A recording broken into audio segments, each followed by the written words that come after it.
Halo, selamat pagi semua people yang ada di Zoom dan juga di Instagram. Selamat datang lagi di salah satu program dari RHB Sekuritas Indonesia. Tak lain tak bukan yaitu Morning Topic atau biasa yang kita singkat MSP. Senang sekali saya bisa bertemu lagi dengan semua people semua. Perkenalkan saya Ilham sebagai Technical Analyst di RHB Sekuritas Indonesia. Kurang lebih dalam 15 hingga 20 menit ke depan saya akan memaparkan informasi pasar dan juga topik hari ini. Nah, biar saya tahu apakah semua people sudah pada siap. Afirmasi yang positif ya. Ketik rebound di kolom chat sekarang. Rebound hijau ya. Oke, saya langsung share chart ya, semua people. Sebelum kita ke IHSG, kita akan ke rupiah terlebih dahulu. Ini nampaknya Q&A-nya jadi lebih cepat ya, semua people, biar ada waktu untuk preparation nih, untuk membuat trading plan. Baik, kalau USD area sendiri ya, kemarin masih mengalami pelemahan nih sebesar 0,73%. Ada beberapa pertimbangan ya, support dan resistennya. Untuk supportnya di 18.100, my people, resisten terdekatnya di 18.250 dan resisten dari Fibonacci-nya ini di 18.415. Bentar, saya jadikan ke weekly dulu ya. Nah, ini resisten terdekat di 18.250. Ini Pak, saya pakai resisten psikologi ya, psikologi price. Kemudian resisten dari Fibonacci-nya di 18.410 atau 18.415. Hopefully si si rupiah ini tidak melemah lebih dari 18.250 ya, rentang pergerakannya harus menguat lebih lagi di bawah 18.100 atau under 18.000. Nah, bagaimana dengan IHSG Mas Ilham yang nampaknya kemarin masih mengalami koreksi yang dalam ya, Smart People, karena 4,5%-an itu dalam ya, bagi saya. Jadi dia sudah breakdown di bawah area resisten, area support sebelumnya di 5.387 yang sekarang menjadi resisten. Nah, untuk Fibonacci-nya ini areanya berada di 5.156. Walaupun tadi saya bilang ya ada afirmasi positif, rebound dan juga hijau ya. Hari ini saya menilai IHSG masih cenderung ada volatile ya. Tapi untuk rentang pergerakannya di 5.156 hingga 5.386. Kurang lebih kalau ke supportnya ini minus 3%. Kalau ada indikasi kenaikan di atas 5.156, ini small people bisa mencari saham-saham yang berpotensi. Oke, tiga di antaranya yang menjadi stock pick hari ini adalah Unilever, Brand, dan juga Cuan. Loh, kenapa Brand dan juga Cuan? Bagaimana dengan teknikalnya masih lama nanti akan kita bahas. Tapi sebelum itu kita masuk ke Unilever terlebih dahulu. Yang kemarin low-nya di 1.505 Unilever ya, masih berada di dalam rentang supportnya. Support Unilever ini di 1.530. Walaupun kemarin market terkoreksi dalam 4,52%, tapi saham Unilever closingnya di atas plus 0,32% ke 1.575. Nah, untuk entry optimalnya, saham Unilever ini di 15.30 ya, smart people. TP terdekatnya di 16.65, potensi upside kurang lebih 8,8%. Dan untuk TP2-nya di 1.805 dengan potensi upside sekitar 17,9%. Atau misalnya kita buletin di 18%. Tapi kita fokus dulu nih di TP terdekatnya di 16.65 untuk Unilever. Nah, pertanyaan berikutnya, apakah Unilever ini bisa di HK? Jawabannya bisa ya, smart people, dengan porsi yang disesuaikan dengan profil risiko masing-masing. Tapi stop loss ya kalau misalnya di HK nggak mungkin di 1395. Stop lossnya dinaikin ke arah 1480 ya, smart people. Kalau misalnya smart people melakukan HK. Ini untuk Unilever. Next ya, kenapa brand Mas Ilham ya? Brand juga ditutup stagnan ya, sebesar 0%. Walaupun begitu, brand kemarin sempat low nih di 3.250. Dan saham brand ini menyentuh MA10-nya, itu ada indikasi kenaikan ya. Sorry, ada indikasi bahwa kekuatan buyer sudah mulai terlihat dari saham brand ya, tertahan di MA10. Walaupun begitu juga tidak serta-merta wow langsung HK all in. Jangan ya, sebab itu jangan disarankan dulu untuk all inan ya, dari market seperti ini. area optimal untuk saham brand di 3.430 pun kalau mau masuk di 3.430 porsinya yang secukupnya saja. Stop lossnya di 3.200. Kenapa sih Mas Ilham stop lossnya ini dekat banget ya Smart People? Ini untuk meminimalisir risiko volatilitas pasar yang sedang terjadi saat ini.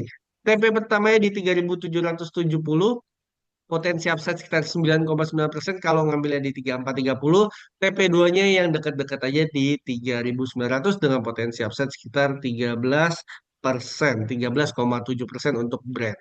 Nextnya saham cuan kemarin mengalami closing di sekitar level 640 dan koreksi sebesar 5,19%. Cuman low-nya sih lebih dalam ya di area 600.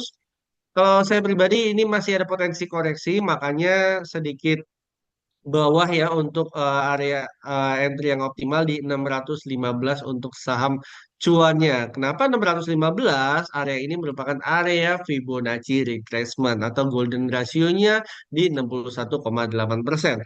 Target profitnya kita ambil high yang kemarin di area 685 dengan potensi upside sekitar 11,3% kalau ngambilnya di 608, sorry, 615. Dan target profit keduanya di area 715 dengan potensi upside sekitar 16,2%. Jangan lupa stop loss-nya di area 570. Nah, Mas Ilham, ini kan stop loss-nya 7% ya Mas Ilham ya?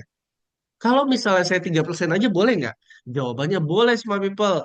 Ini hanya patokan aja ya 7%. Kalau misalnya Smart People lebih konservatif, 5% ini saya sudah deg-degan banget Mas Ilham. Apakah bisa level stop loss-nya di 5%? Bisa. Jadi disesuaikan dengan profil risiko masing-masing. Entah Smart People itu konservatif, moderate, maupun agresif. Nah, Smart People, kita akan lihat lagi untuk Q&A. Nah, ini ada pertanyaan Telkom. Oke, sebentar kita bahas Telkom dulu nih. Kita akan lihat lagi untuk Q&A. Oke, untuk Telkom sendiri, sebentar nampaknya ada feedback ya. Ini suara feedback. Untuk Telkom, kita akan lihat dia breakdown dari supportnya di 2750. Kemudian kalau lihat Fibonacci-nya sih sebenarnya ini udah breakdown lagi ya di 2470. Next potensial downside-nya ke 2300 yang terdekat. Dan berikutnya banget ini di 2030. Tapi ini sedikit agak lebih bawah ya, di bawah 2300. Kalau misalnya saham Telkom ini closing di bawah 2300, better skip dulu ke saham-saham yang lain ya, small people ya untuk saham Telkomnya atau wait and see tungguin aja di bawah di area 2030 untuk saham Telkom. Next kita ke Bumi. Bagaimana dengan Bumi? Oke, Bumi juga sudah breakdown di bawah 157 dan 145. Ini sedang berada di area supportnya kurang lebih di 125 ya. Ini bisa diperhatikan smart people kalau ada indikasi kenaikan di atas 125 bisa ditradingkan TP pertamanya atau TP terdekatnya di 142. Tapi kalau saham Bumi hari ini koreksi cukup dalam dan konsisten di bawah 125, ini udah wait and see dulu aja di area 108 untuk saham Bumi. Atau bagi smart people, ini banyak juga kan klien-klien yang mungkin sudah beli di atas saham Bumi. Nah, area 125 dan area 108 ini merupakan area yang cukup optimal untuk averaging down 108 atau 115 ya. Area-area next supportnya di bawah support 125 untuk saham Bumi. Bagaimana dengan Ratu? Oke, untuk Ratu ini breakdown di bawah 3.800-nya sebentar. Ini support terdekatnya banget sih di 3650, tapi saya menilai masih ada potensi koreksi. Nah, kalau saham Ratu nextnya belum pernah ya, belum pernah bawah 3650, saya perlu menggunakan Fibonacci. Ini Fibonacci pertama, sebentar saya mau lihat. Ya, kurang lebih dua Fibonacci-nya ini sama ya semua people ya ada dua Fibonacci yang sinkron ya kurang lebih di 2360 dan juga di 2380. Ini mengindikasikan bahwa Kalau misalnya breakdown tebel di bawah 3650, better wait and see dulu untuk saham ratunya di area 2350. Pun kalau terjadi kenaikan saham ratu hari ini hijau, apakah bisa langsung ambil? Kalau saya pribadi ini kan hari Selasa ya, Smart People. Saya tungguin hari Rabunya closingnya seperti apa. Jadi kalau misalnya hijau, jangan terlalu langsung, langsung sikatlah saham ratu atau langsung dibeli. Entar dulu semua people ya, sabar ya. Mungkin lusa baru bisa diperhatikan kalau mau entry. Di sini pun sebenarnya ada gap nih, gap ya untuk saham Ratu. Jadi perlu wait and see dulu sehari atau 2 harinya. Nextnya selain saham Ratu kita ke Pak Usman. Assalamualaikum, waalaikumsalam warahmatullahi wabarakatuh. Mohon bisa bahas energi BRMS dan DSSA. Oke, kita ke energi dulu. Energi ini sebentar, ini supportnya berada di 1045 ya, smart people. Ini masih ada potensi koreksi untuk saham energi. Wait and see dulu ya. Kalau ada indikasi kenaikan di atas 1045, mungkin ya lusa sih baru bisa diambil ya. Ini TP terdekatnya di 1245 kurang lebih. Nextnya BRMS. BRMS itu ini dia jebol di bawah 500. Jadi level berikutnya yang perlu diperhatikan untuk BRMS di 430-nya ya, small people. TP-nya di mana Mas Ilham? TP-nya di area 500. Jadi kalau divisualisasiin selama masih berada di atas 430 ini tektokan aja ya. Kecuali dia sudah breakout dari 500 terus retrace lagi di area 500 baru diambil di sini ya. Baru ya ada indikasi rebound yang cukup sehat untuk BRMS kalau misalnya kurang lebih proyeksinya seperti ini, proyeksi visualnya seperti ini untuk saham BRMS. Bagaimana dengan DSSA, Mas Ilham? Oke, DSSA ini em, kalau misalnya yang sudah ambil area 400, area untuk averaging down ya smart people, tapi kalau yang belum ngambil sih saya better skip dulu ya untuk DSSA.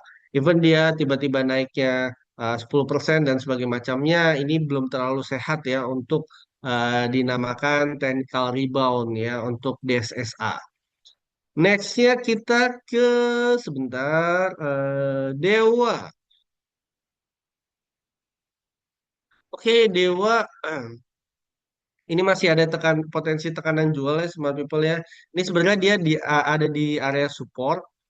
Ini support keduanya. Kalau ada indikasi koreksi di bawah 248 tungguin aja di 210. Saya sih tidak menyarankan untuk porsinya yang banyak ya saham Dewa. Kenapa? Karena secara tren ini masih cenderung bearish atau downtrend untuk saham Dewa. Nextnya selain saham Dewa, kita ke kita ke bank dulu BMRI.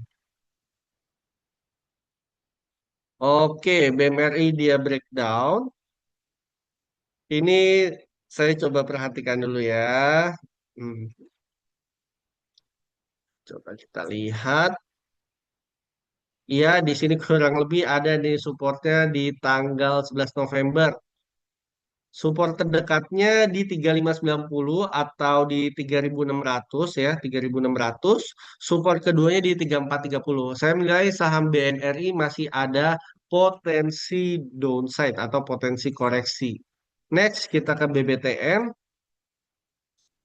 Nah, BBTN dia breakdown di bawah 1075, next supportnya ini di 1005 atau kita buletin di 1000 ya. Untuk saham-saham perbankan, yang kedua saham perbankan ini masih ada potensi koreksi ya. BBTN juga ada potensi koreksi nih. 6, 7, 8, 9, 10, 11, Ya, 12, 13, 14, 15, 16, untuk 17, 18, 19, BBTN. 20, 21, 23, 24, 25, 26, 27. Sorry Mas Faisal mungkin belum di mute ya. Suaranya terdengar soalnya. Oke, nextnya kita ke TPIA. Nah, TPIA kan kemarin 22% ya, Smart People. Apakah saya bisa ambil Mas Ilham? Ya. Resisten terdekatnya di 1760 pun kalau ngambil saran saya ya, saya coba visualkan. Ini tunggu dia breakdown dulu di atas 1760. Ada indikasi potensi retrace di 2200. Terus kemudian ke 1760, nah baru ambil area di sini nih 1760-nya. Tapi kalau untuk saat ini ya kalau mau ngambil scalping banget sih ya smart people. Tapi kalau untuk di hold jangka mungkin 2 minggu atau seminggu atau 2 minggu, better jangan dulu untuk saham PPIA. Oke, baik semua people, nampaknya market sebentar lagi akan buka. Terima kasih ya atas apresiasinya. Sebagai kesimpulan, IHSG hari ini masih cenderung volatile. Hari ini juga ada Unilever, Brand, dan cukup cuan sebagai stock picknya. Terima kasih atas semua pertanyaannya. Jangan lupa manfaatkan promo margin ya. Hubungi sales masing-masing sebesar 7,7%. Smart People Morning Topic diadakan dari Senin hingga Jumat pukul 8.30 waktu Indonesia Barat sampai selesai. Selain saham, Smart People bisa trading waran terstruktur. Untuk info lebih lanjut, untuk explore lebih lanjut di waranindonesia.co.id atau di aplikasi RHB Smart ID. Selain itu, Smart People terus bisa menikmati fitur unggulan kami yaitu Arrow untuk membantu mempermudah dalam membuat trading plan. Terima kasih atas pertanyaan dan partisipasinya. Semoga informasi yang kami sajikan dapat bermanfaat dan bisa menambah pengalaman trading serta investasi bagi semua people semua. Ingin mengetahui informasi menarik lainnya soal saham? Tunggu episode selanjutnya hanya di Rabe Sekuritas Indonesia. RHB Transfer ID, Easy, Quick, Smart. Sama-sama Pak Arianto, sama-sama Pak Usman, sama-sama Pak Pemuda Zoom.